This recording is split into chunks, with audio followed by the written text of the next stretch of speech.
Welcome on back to Skippers. Today I'm going to give you 3 must-add players for your fantasy baseball teams in Week 19, all pitchers this week. It was tough finding guys who I wanted to roster who were batters, so I just said, okay, whatever. Let's go to the pitchers, find some guys that can help our teams. Don't forget to subscribe, join the Discord. Let's get into these 3 arms. First one is Grayson Rodriguez, 48% rostered.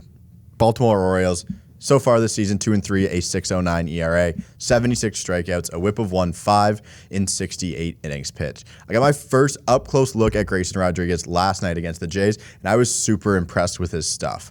Although the final line wasn't the best, it doesn't show you just how dominant he was throughout that outing. G-Rod was sent to the minors, and since then, being recalled, he has faced the Dodgers, Rays, Yankees, and Blue Jays. And in those 4 starts, he's throwing 22 2/3, giving up only 15 hits, striking out 20, an ERA of 3.57, but a FIP of 2.57. Grayson Rodriguez has controlled the controllables for the most part and hasn't given up a single home run since being recalled. He has upped his fastball usage by about 10 percentage points since being recalled, and it is paying off. He was giving up almost a 500 average to fastballs in May, and now the batting average against over July and his first start in August is closer to 200. Again, one of the main issues you look at his StatCast Baseball Savant page is the hard contact that he gives up. His average exit velocity has gone down on every pitch since he's been recalled, except his changeup. I think Grayson Rodriguez has made some good strides into being a successful major league pitcher.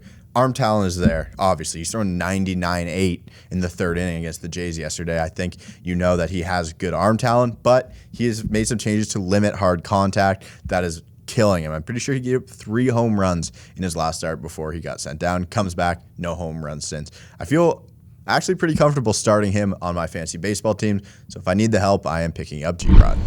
The next arm is Nick Pivetta of the Red Sox. He's a starting pitcher and a relief pitcher, 47% rostered, 7-6, 4.08 ERA, 110 strikeouts, a 1.13 whip, 88 and a 3rd innings pitch.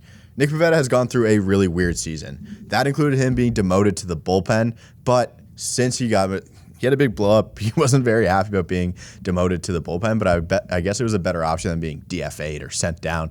But he's been an absolute dog since that happened. From June 1st to July 31st, which included 1 start, which was on July 31st against the Mariners, Pivetta has thrown 39 innings. He's given up only 16 hits with 9 earned runs for a 2.08 ERA and a FIP of 2.78 and a batting average against in that span of 122. Speaking of his last start, Pivetta went 7 1/3, giving up 3 runs, but still punching out 10 Mariners players. We have been put in a spot this week, kind of last couple of weeks, where there aren't many great starting pitchers left on the wire. So when you get a little bit of upside, like Pivetta, a guy who can strike out 10, go deep into games 7 1/3, you need to bounce on it. Pivetta doesn't run a great ground ball rate, but he hasn't done that since 2018. He's running the highest xFIP of his life and lowest ERA of his career. Pivetta is running the best xFIP of his life and lowest ERA of his career. His K/9s have inflated due to the domination in the pen, but still shows that he has great swing and miss stuff. Pivetta has upped his fastball usage and turned to a slider over his curveball, and that seems to be paying off. He'd given up a ton of hard contact early, and his low batting average on balls in play would suggest he's been lucky. But lucky can lead to good numbers.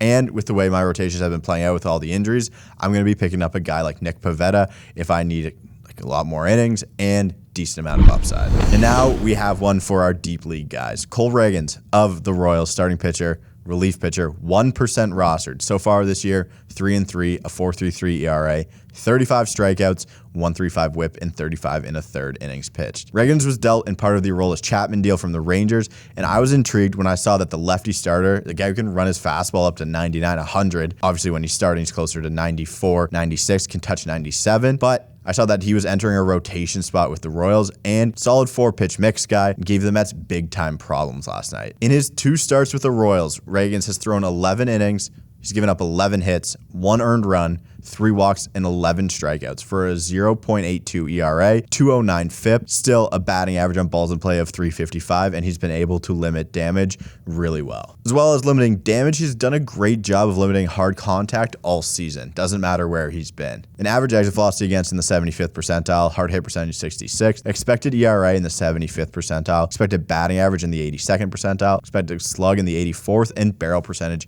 in the 86th 96th percentile. Cole Reagan spins his fastball as well as anyone in the league, and if we keep getting these type of performances from a guy so lowly rostered, he can help steal you some fantasy wins. He has an expected ERA of 3.54, an expected batting average against of only 214, and I think this is a little gem on the wire if he continues to succeed. It might have to be matchup based.